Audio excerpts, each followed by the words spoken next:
نماز کے بعد ماتھے پر ہاتھ رکھ کر استغفار پڑھنا۔ نماز کے بعد اکثر نمازی اپنے ماتھے کے اوپر ہاتھ رکھتے ہیں اور استغفر اللہ کہتے ہیں۔ اس کی کیا حقیقت ہے؟ عثمان مزمل کراچی سے۔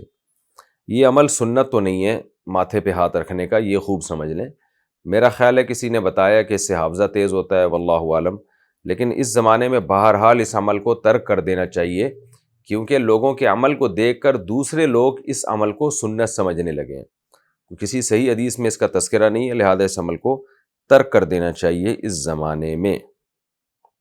ذکر بالجہر کی مجلسیں لگانا۔ ایک شیخ صاحب ہیں جو ہفتے میں کسی رات کو ذکر بالجہر کرتے ہیں، متعین رات کو، اور اپنے پیج سے میسج بھی جاری کرتے ہیں کہ اس رات میں ذکر بالجہر ہوگا۔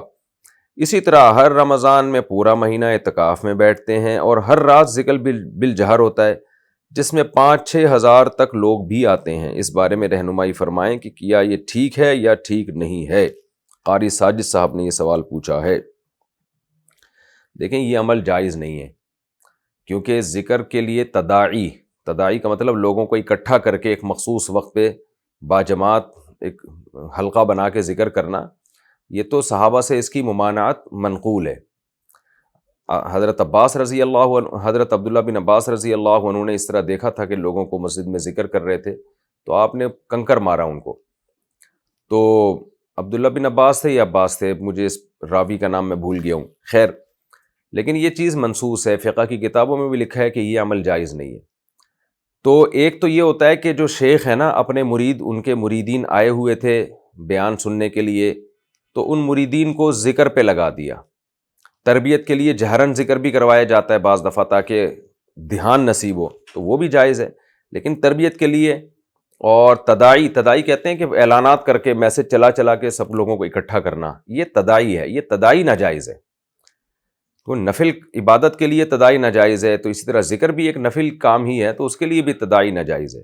تو وقت متعین پر اور پھر جہر اس میں کرنا، تو یہ سب چیزیں جو ہے نا اس کے بدعت ہونے کو اور زیادہ قبیح، یعنی اور زیادہ اس کے غیر شرعی ہونے کو بڑھا دیتی ہیں۔ یہ ساری چیزیں جب مل جائیں گی تو صرف ایک صورت کی گنجائش نکل سکتی ہے، وہ یہ ہے کہ جو خانقاہ میں یا کہیں بھی تربیت گاہ میں شیخ صاحب جو ہیں اپنے مریدوں کو ذکر کی عادت ڈالنے کے لیے، ان کے دل میں اللہ کی محبت پیدا کرنے کے لیے ایک مخصوص وقت میں کہیں کہ بھئی آپ سب لوگ آ جاؤ، جو ان کے پہلے سے مریدین ہیں اور وہیں بیٹھے ہوتے ہیں، کہ آ جاؤ بھائی اس وقت ہم ذکر کریں گے، تاکہ ان کو ذکر کی عادت پڑے اور ان کے دل میں اللہ کی محبت پیدا ہو۔ تو یہ تربیت کے طور پر جائز ہوگا، یعنی تعلیم کے طور پر۔ اور ذکر بالجہر بھی شریعت میں پسندیدہ نہیں ہے، کیونکہ اصل میں ذکر بالسر ہے۔ جہرن بعض دفعہ اس لیے کیا جاتا ہے تاکہ دھیان نصیب ہو، تو دھیان نصیب کروانے کے لیے یا دھیان ایک فوکس کرنے کے لیے تو وقتی طور پہ جہرن ذکر کروایا جا سکتا ہے، لیکن اس کو بھی عادت بنا لینا، اور پھر مسجدوں میں جب یہ کام ہوتے ہیں تو جو نہیں ذکر کرنا چاہ رہا وہ ڈسٹرب ہوتا ہے نا۔ پھر مثال کے طور پر بعض رات اعتکاف میں یہ کرتے ہیں کہ سارے معتکفین کو ذکر بالجہر پہ لگا دیتے ہیں۔ سارے معتکفین کو جب آپ ذکر بالجہر پہ لگا رہے ہیں، جو معتکف نہیں کرنا چاہ رہا ذکر بالجہر، وہ نماز پڑھنا چاہ رہا ہے، وہ دعا مانگنا چاہ رہا ہے، تو وہ ڈسٹرب ہوگا کہ نہیں ہوگا؟ تو اپنے مریدین کی حد تک تو ایک ٹھیک ہے جی، میرے جتنے مرید احباب ہیں جو وہ ادھر آ جائیں، میں ان کو ذکر کروا رہا ہوں تاکہ ان کو ذکر کی عادت پڑے، صرف اس حد تک گنجائش ہے اس عمل کی۔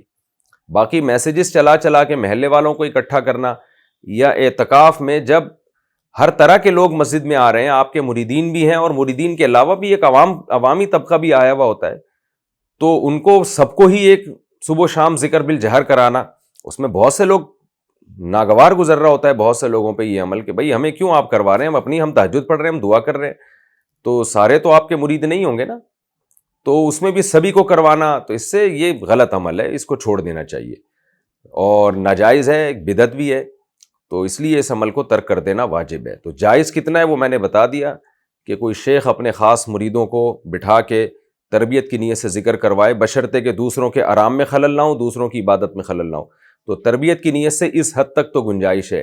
اس سے آگے جتنا بھی جائیں گے تو وہ بدعت ہے، اس کے جواز کی کوئی ہمیں گنجائش کہیں بھی ملتی نہیں ہے، اس کو ترک کر دینا چاہیے۔